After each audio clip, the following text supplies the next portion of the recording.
Are you trying to transition into a business analyst or project manager role? Or have you recently started and feel overwhelmed by all the technical conversation happening around you?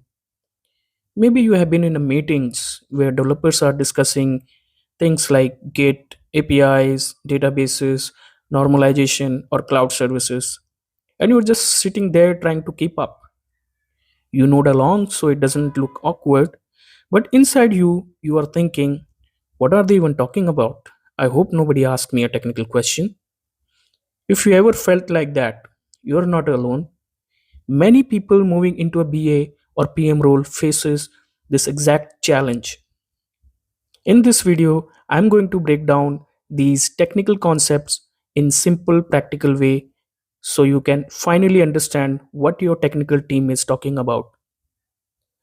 By the end of this video, you will hear a clear foundational understanding that will help you participate confidently in the technical discussions and perform better in your BA or PM role. I'll try to keep this short, but trust me, this is going to be a free learning capsule you won't find on any other platform. If you discover something new in this video and it helps you learn, make sure to hit the like button and subscribe to the channel so you don't miss future content like this. So let's dive in. Let's start from the top. Every software project follows this journey. Very popular term known as software development lifecycle, in short SDLC. Requirement, design, development, testing, deployment into the production. That's it. Let's break it down. Requirement phase. This is where you as a BA or PM play a critical role. You clarify what needs to be built, remove ambiguity, define acceptance criteria, identify dependencies. If this stage is weak, everything breaks later. Design phase. Developer decide how to structure the system, what database to use, what architecture pattern to follow, how system will talk to each other. This is where technical thinking begins. What developer actually do? So in development, developer don't just write code. They conduct multiple testing before it finally move to production environment. We will cover testing in details in next slides, but before that, let me tell you about Git. I'm sure you must have heard this word very frequently from developer. What is Git? Think of Git like Google Docs, but for code. It's a version control system that help development teams collaborate without chaos. Instead of emailing file back and forth or overwriting each other's work, Git keeps everything organized, tracked, and recoverable. First, Git tracks code changes. Every modification is recorded, not just what changed, but who made the change and why. This gives team full transparency and accountability across a project. Second, store version history. That means if something breaks, team can easily go back to the previous working version. It acts like a safety net, protecting the project from permanent mistakes. Third, Git enables collaborations.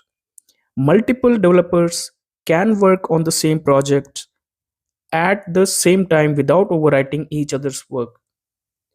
Git merges changes intelligently and helps manage conflicts when they happen. And finally, Git prevents accidents. Through structured review processes like pull requests, team can catch errors before changes reach production. This reduces bugs and improves overall code quality. If you are a project manager or business analyst working with developers, you don't necessarily need to use Git daily, but understanding how it works helps you see why developers structure their workflow the way they do and why version control is critical for modern software development. In short, Git isn't just a tool, it's the foundation that keeps software team organized, collaborative and safe. And by the way, don't get confused between Git and GitHub. They are not equivalent. GitHub is a social media platform. It's like a Facebook or Insta, for coders where they showcase their codes. Next topic, branching. Let me explain branching in using a simple real life example. Imagine a busy restaurant kitchen. The main branch is like the final dish that gets served to customers. It has to be perfect. You don't experiment on the plate that's going out to a paying customer, right? So now let's say a chef want to try a new sauce recipe. They don't pour random ingredients onto a customer's plate. Instead, they go to a separate prep station in the kitchen to experiment safely. That prep station is like a feature branch. It's an isolated workspace where developers can build new features or fix bugs without touching the main dish. Once the chef thinks the new sauce is ready, they don't immediately serve it. They ask the head chef to taste it first. That's the pull request. A request to add the new work to the main dish. The head chef tastes it, checks the flavor, presentation, and quality. That's the code review or process. The team makes sure everything works and meets standards. Only after approval does the new sauce gets added to the official menu, meaning the changes are merged into the main branch. So branching is basically a safety system. It lets developer experiment freely, improve the product, and move fast without ever risking the stable version that users rely on. So it's a controlled activity. CI/CD, the automation pipeline. Now here is where many new PMs get confused. CI/CD, CI stands for continuous integration. Let's simplify it. Every time code is merged, automatically it builds, unit tests run, code quality checks happen, security scans happen. If something fails, the build fails. So developers fix it before moving forward. Continuous delivery. After CI passes, code moves to integration environment, QA environment, then production. Each stage has more testing. So type of testing you should know. Let me decode common one in next slide. There are different type of testing and each one serves a specific purpose. First, there is a unit testing. This validates small pieces of code individually. Think of it like checking each brick before building a house. Next is smoke testing. This is a quick system health check. It answers a simple question. Does the application basically work after changes were made? Then we have a functional testing. This ensures features actually match the requirement. If a feature was supposed to do something specific, this test confirms it does exactly that. After that comes regression testing.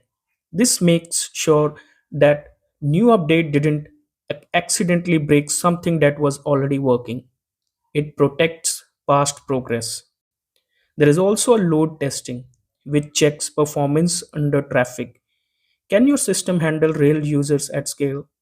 And finally, security testing, which identifies vulnerabilities before attackers do. Here is the key takeaway for PMs and BA. You don't execute these tests, but you must track that they are completed. A pro tip, include testing checkpoints in your project timeline. Skipping tests might speed up one release, but it creates technical debt that delays future ones. Strong testing discipline today prevents bigger problems tomorrow. That's how you can protect both quality and delivery as a project manager. Let's decode now the common architecture that almost all applications are based on, known as a MVC architecture. MVC stands for Model View Controller.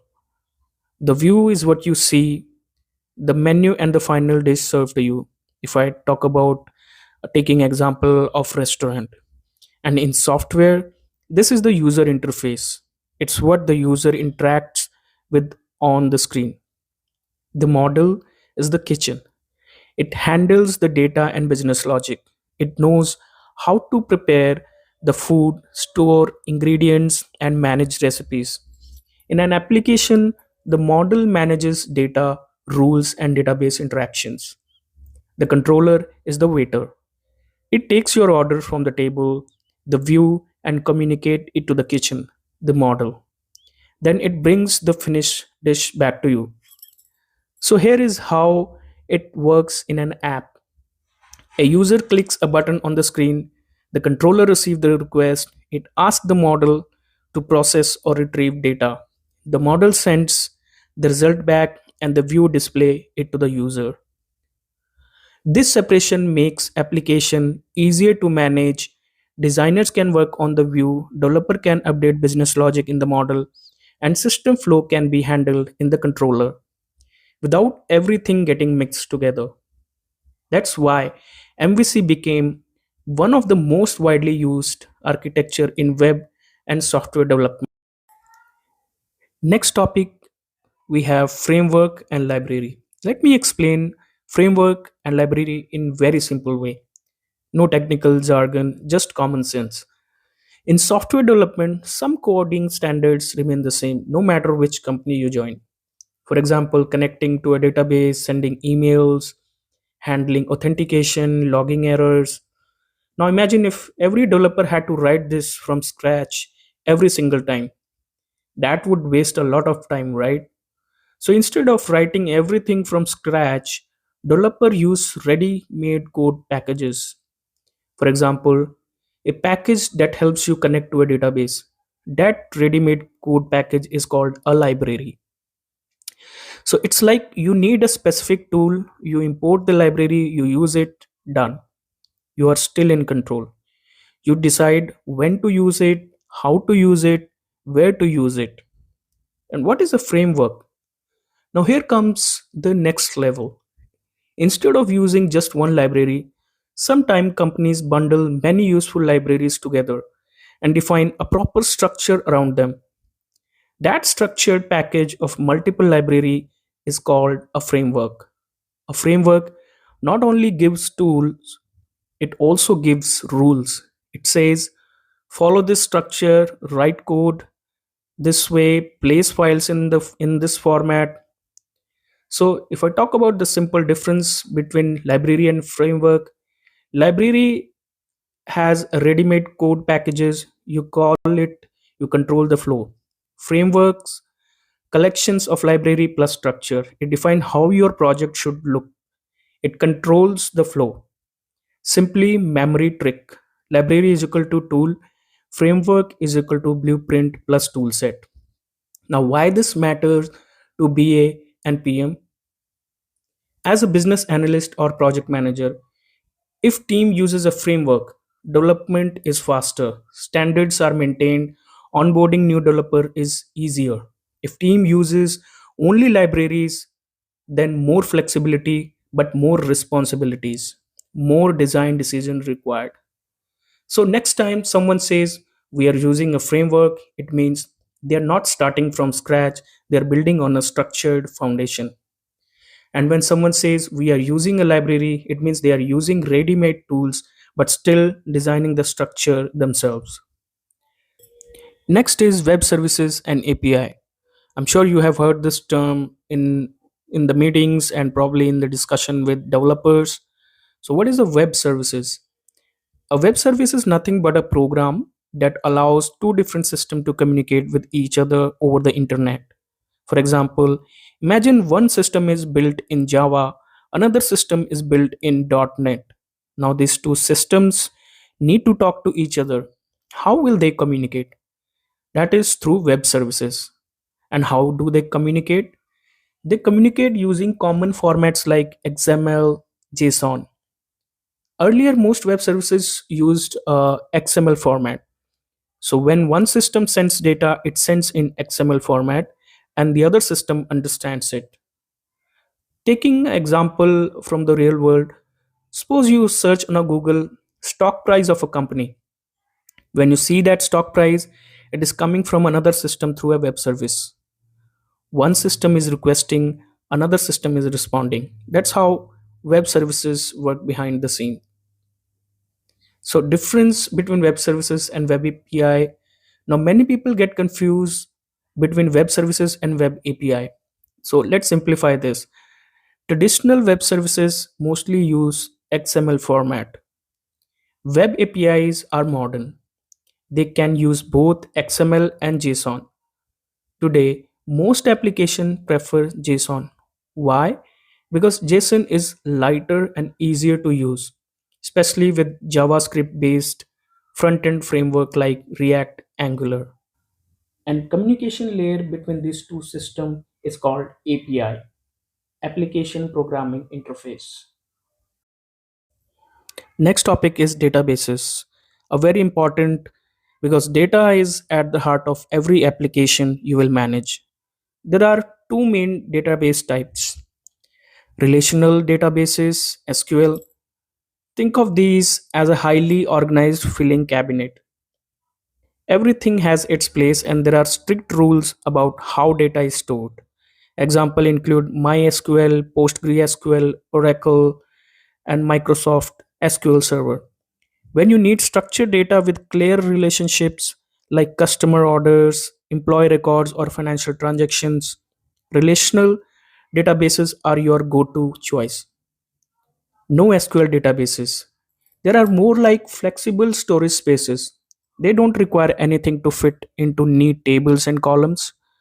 MongoDB and Cassandra's are popular examples. So use these when dealing with rapidly changing data structures, big data, or when you need extreme scalability. Moving to the OLTP architecture, this diagram shows how most enterprises applications handle data. Let me break it down. Transactional database. This is your live operational database. When a customer places an order, it goes here first. It is optimized for speed, quick reads and writes. DSA staging area. Think of this as a temporary holding zone and where data is cleaned and prepared. It's like a loading dock before items go into the warehouse. Next is data warehouse. This is where data goes for reporting and analysis. It's a structured, differently optimized for complex queries and business intelligence, not day to day transactions. The ETL process. ETL E stands for extract, pull data from the transactional system. T stands for transform, clean it, organize it, and aggregate it. L stands for load, put it into the data warehouse. So, why does this matter to you as a BA or PM? Well, when developer says we need to set up ETL pipeline, they are creating this separation. Your live application stays fast because reporting queries run against a separate database. This is crucial for performance and scalability discussion. When budgeting, understand that you might need two databases infrastructures, one for operations, one for analytics. That impacts costs and team resources. If a developer says running this report is slowing down the application, they are telling you OLTP and reporting are using the same database, a red flag that needs addressing. It's the process of organizing data to reduce redundancy and improve data integrity. Think of it like organizing a messy closet. Everything you should have one place where it belongs. So that's about the databases. Next topic is more about data structure. Probably you don't need to deep dive into that topic, but it's good to have understanding. So let's let's understand what is a data normalization and what are some of the benefit of NoSQL database. So normalization, it is the process of organizing data to reduce redundancy and improve data integrity. The normal forms. So usually there are three type of normal form which each data scientist or each data architecture follows. That is, first normal form. Each table must have a primary key. So this is a unique identifier that cannot be null, and it must be unique, which means it should not have any duplicate value and it never changes. So identify each record uniquely. For example, we all have an employee ID that is unique value and it is always stored in employee table. So you can consider it is a first normal form. Second normal form, this is about relationships between tables. Data that doesn't fully dependent on the primary key should be in a separate table. This is called referential integrity. Example, instead of repeating department information in every employee record, you create separate department table and reference it. So this way, if the department name changes, you update it in one place, not 500 employee records. Third normal form, remove column that depends on other non-key columns. So most enterprise application aims for third normal form because it's a sweet spot between data integrity and complexity. Why you as a BA or PM care about normalization? So when a developer says this schema isn't normalized, they are warning you about data redundancy, updates anomalies, which means change data in one place, miss it elsewhere. And there are data integrity issue, probably there is inconsistent information. So this is really important you to understand the normalization. Next is no SQL benefits. So now here where no SQL shine. Traditional normalized databases require you to scatter related data across multiple tables. With no SQL, document databases like MongoDB, it store all related data together in one document in JSON format. So no need to join multiple tables. It is much faster for certain operations. For example, store an entire customer profile with orders, preferences, and history in one document. So when you should choose no SQL over SQL. So basically, when you need rapidly evolving schema and you have a massive scale requirement and flexible data structure, real time applications, that's when you should choose no SQL. As a BA PM, when you hear normalization discussion, ask what level of normalization do we need and why. Understand more normalization, more integrity, but potentially more complexity. Budget, consider that database refactoring to fix normalization issue is expensive. So probably in your organization you don't need to go into that discussion, but this knowledge helps you evaluate trade-offs between development speed, data integrity, and system performance. Let's talk about the cloud services models and architecture, one of the most important architecture decisions you will make. So this pyramid shows the spectrum of cloud services from maximum control to maximum convenience. To start with, on premises, this is the traditional data centers where your enterprise manages everything.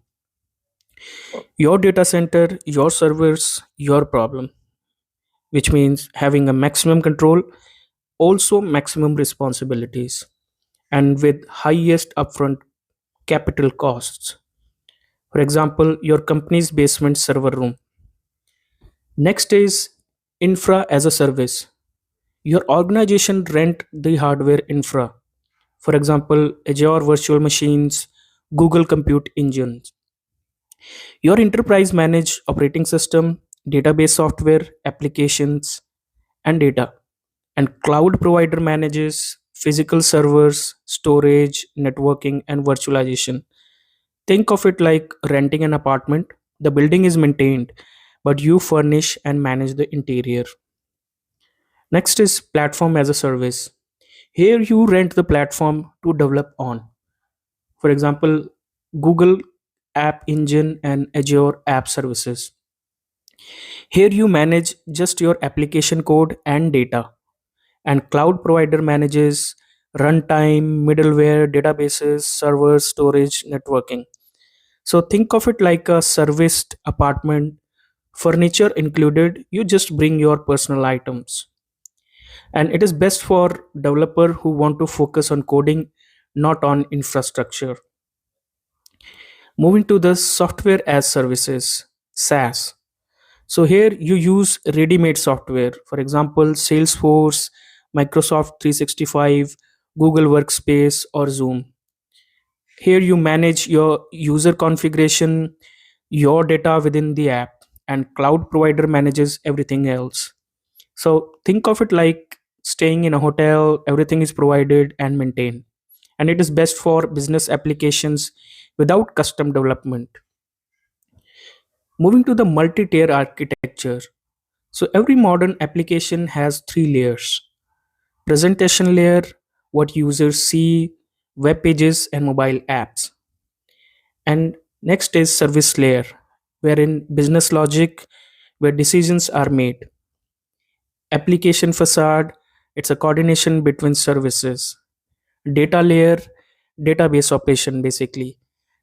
And cross cutting concerns like security, logging, and monitoring, it span in all the layers. And why this matters to you as a BA and PM? So when you are planning the projects, you can decide the approach according to the project's budget and control requirements.